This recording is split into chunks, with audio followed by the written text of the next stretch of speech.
Nabi Adam alaihissalam singkat diturunkan ke bumi sama istrinya Sayyidah Hawa, karena memang tugas hidupnya bukan di langit tapi di bumi. Quran surah kedua Al-Baqarah ayat 30 paling kiri sebelah atas. Wa idh qala rabbuka lil malaikati inni ja'ilun fil ardi, bukan fis sama, khalifah. Ketika Allah sampaikan pada para malaikat, saya akan tetapkan, jadikan seorang khalifah di bumi, bukan di langit. Karena itu ketika Adam sempurna diciptakan, diberikan pengetahuan, sempurna diciptakan Quran surah 15 ayat ke-28, diberikan pengetahuan Quran surah kedua ayat 31, diperkenalkan pada para malaikat kemudian Quran surah kedua ayat 34, sampai dimasukkan ke surga untuk bekal pendahuluan Quran surah kedua ayat 35. Setelah itulah kemudian diturunkan, setelah siap turun ke bumi untuk membawa misi sebagai khalifah. Singkatnya, Adam turun, istrinya turun, bertemu kembali. Baik, konon disebutkan Adam turunnya di kisaran daerah India, Asia Selatan. Di Adam turun wilayah India, kata para sejarawan. Hawa turun sekarang daerah yang disebut dengan Jeddah. Jeddah itu dari bahasa Arab, Jeddah, nenek. Karena di tempat inilah nenek moyang manusia diturunkan. Kalau Anda umrah, Anda ke Jeddah, suka mampir ada masjid terapung, nama masjidnya Masjid Ar-Rahmah. Kalau lurus sedikit, sekitar 200 meter sebelah kanan, ada bangunan disekat dengan batu bata, warnanya ada coklat, agak sedikit merah marun. Di situ ada tulisan Maqbarah Hawa, kuburan Sayyidah Hawa. Tapi kata para sejarawan, itu bukan kuburannya, tapi tempat pertama diturunkan di situ. Di Hawa turun di Jeddah, Adam kemudian turun di kisaran India. Keduanya berjalan sampai kemudian tibalah di satu tempat. Di tempat itulah kemudian dari jauh seperti terlihat Adam melihat sebuah bayangan-bayangan, kayaknya saya kenal ini. Hawa juga melihat, kayaknya tidak asing ini. Pasti kenal karena tidak ada manusia pada saat itu kecuali keduanya itu. Cuman dua ini, kan manusia belum ada. Ya, baik. Ini melihat. Dalam bahasa Arab, sesuatu yang kelihatan tanda-tandanya, gerak-geriknya diketahui, disebut dengan arafah namanya. Arafah. Kalau sifatnya nampak jelas disebut dengan arafah. Kalau semakin banyak terlihat, jamakkan arafat. Arafat. Banyak terlihat. Sampai naiklah ke atas bukit, bertemu keduanya di bukit, ternyata benarlah yang terlihat itu pasangan yang selama ini terpisah darinya.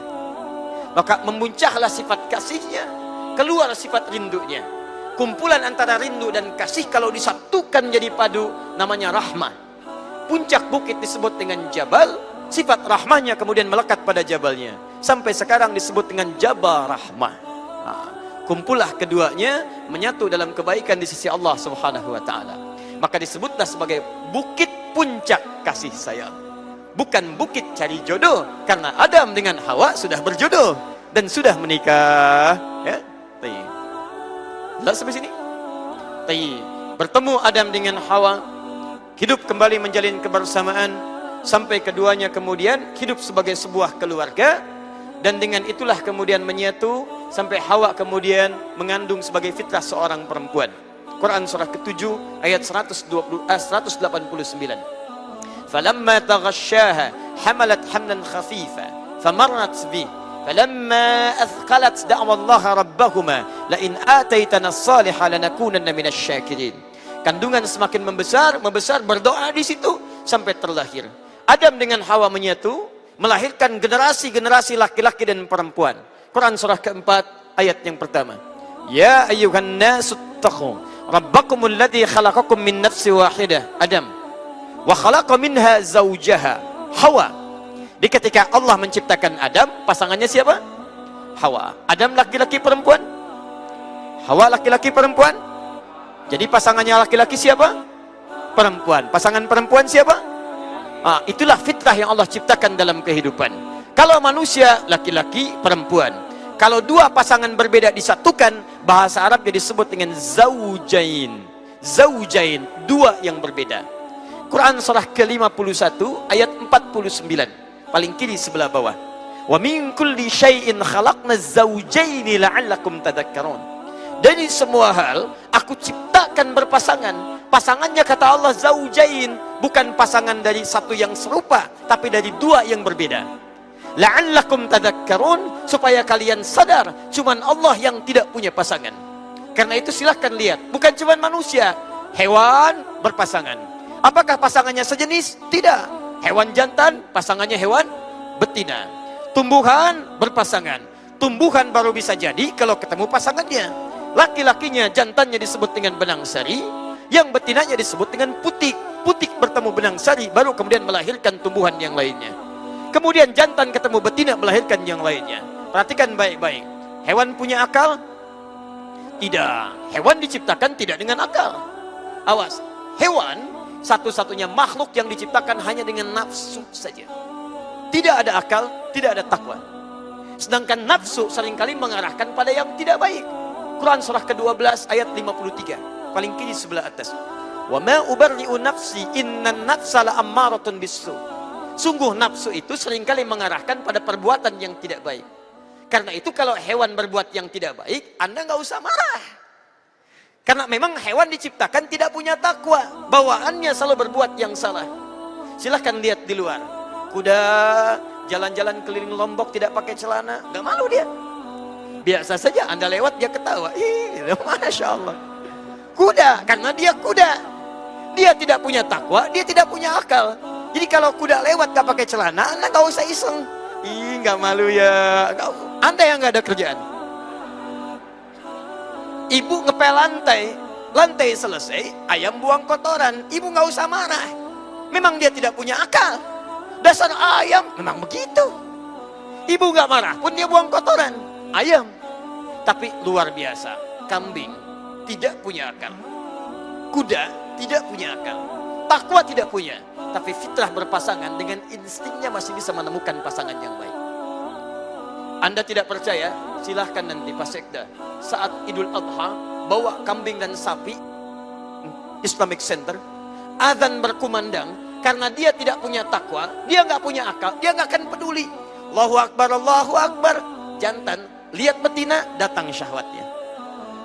Kata yang betina, azan nggak peduli. Karena dia nggak punya takwa. Tapi hebatnya, nih kambing walaupun nggak punya takwa, dia tidak punya akal, dia masih tahu siapa pasangannya.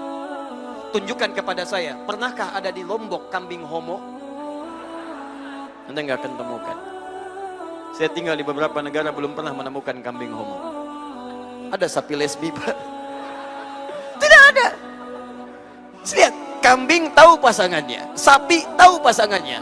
Karena itu manusia yang punya akal dan diberikan takwa itu mesti lebih tahu siapa pasangannya. Allah ciptakan Adam dengan Hawa, bukan Adam dengan Adang. Karena itu kembalikan kepada bahasan tadi, setiap makhluk diciptakan oleh Allah punya pasangan. Dan karena itu kita mesti melihat pasangan yang terbaik adalah yang ditetapkan oleh Allah Subhanahu wa taala. Ingat, kita tidak diciptakan untuk mencela orang lain. Tapi kita diciptakan oleh Allah untuk memperbaiki perbuatan kembali pada jalan yang benar. Hati-hati, ada ayat di Quran surah ke-17 Al-Isra, ayat ke-15 sampai dengan ayat ke-16-nya, paling kanan sebelah bawah. Jika kemaksiatan sudah banyak menyebar di satu negeri, maka kemungkinan terbesarnya adalah hukuman dari Allah akan diturunkan di tempat itu. Wa idza aradna an nuhlika qaryatan amarna mutrafiha fafasakhu fiha. Kalau kami berkehendak menghancurkan satu tempat, maka tanda-tandanya banyak kemaksiatan terjadi di situ. Maka kami perintahkan berikan tanda peringatan dulu supaya dia bertobat di hadapan Allah Subhanahu wa taala. Longsor bisa terjadi, longsor. Gempa bisa muncul. Banjir bisa datang. Tsunami bisa terjadi. Hati-hati. Jadi kalau sesuatu terjadi dengan hal yang tidak diinginkan oleh Allah, baik itu nggak usah tepuk tangannya di masjid ya. Longsor, gempa, banjir, tsunami. Dan kita bermohon pada Allah Subhanahu wa taala semoga di Lombok dibebaskan oleh Allah Subhanahu wa taala yang demikian. Insyaallah setelah belajar sunnah nabawiyah kita akan bersatu mengerjakan yang baik-baik, yang tidak penting kita tepikan. Jelas sampai sini? Baik, alhamdulillah.